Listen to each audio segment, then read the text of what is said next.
We all love those Beverly Hills estates and sky-high Dubai penthouses, don't we? Yes.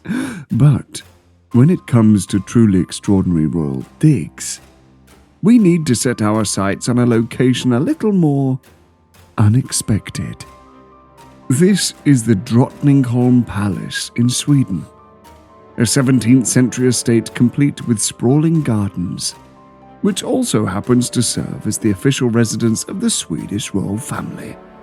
Now, hold on a minute. You might be thinking, palace?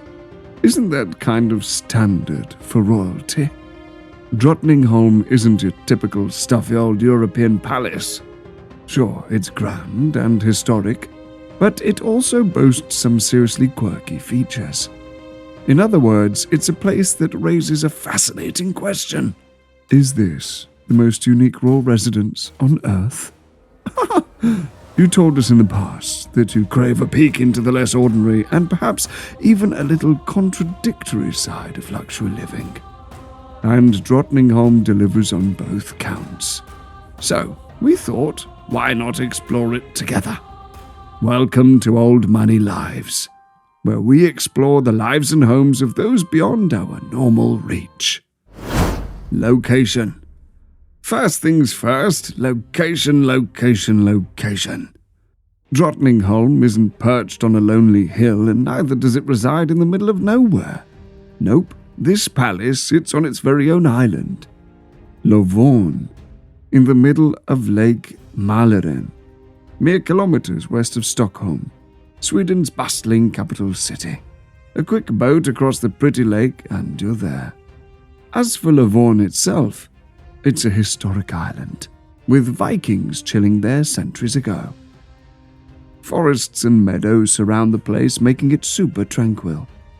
Visitors can hike trails here, bike through the countryside, or just relax by the water.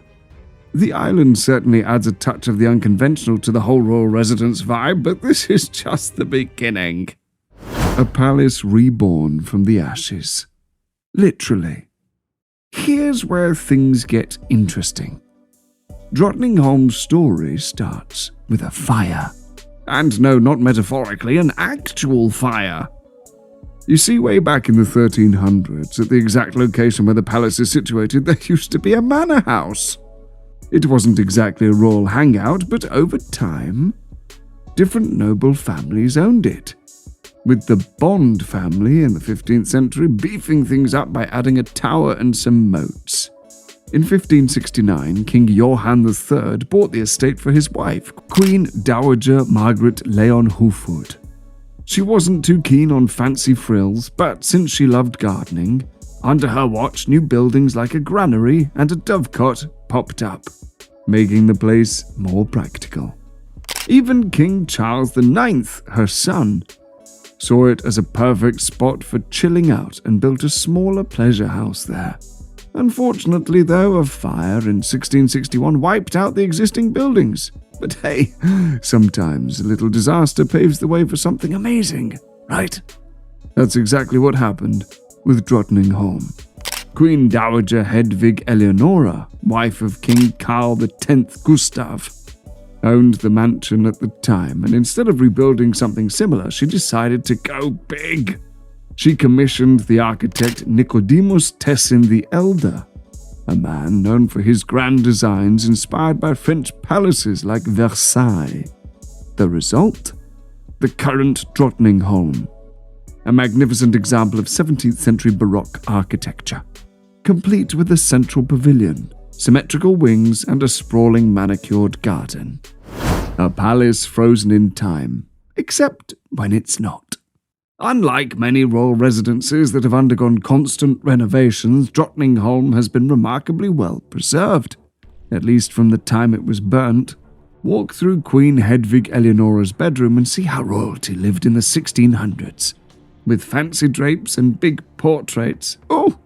Then jump to the 1700s and Lovisa Ulrika's room, decorated with pretty flowers and playful birds. Finally, Carl XI's gallery, from the 1800s, is filled with paintings of Swedish kings, showing off the palace's long history. Want to see more mind-blowing royal abodes? Hit that subscribe button and ring that notification bell. Ha! We've got a whole world of outrageous royal residences to explore. But Drottningholm isn't just a museum, it's a functioning home. The Swedish royal family uses parts of the palace for private living quarters. So how do they navigate living in a UNESCO treasure trove? Well, let's just say there are some interesting workarounds. The key lies in a clever spatial division.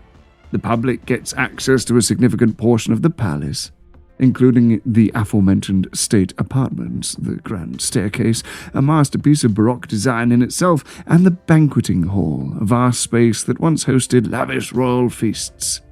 These areas showcase the palace's grandeur, but they're not exactly everyday living spaces. The private quarters for the royal family are located in the southern wing, which is mostly off-limits to visitors. This way, the royals can enjoy some semblance of normalcy. Well, as normal as it gets for a king and a queen, eh? Within the historic walls. Beyond the palace walls. One of the most captivating features of the Drottningholm Palace is its theatre. Built in the 18th century, it's a marvel of preservation, so it is. The original stage machinery is still intact, with ropes, pulleys, and counterweights functioning just as they did centuries ago.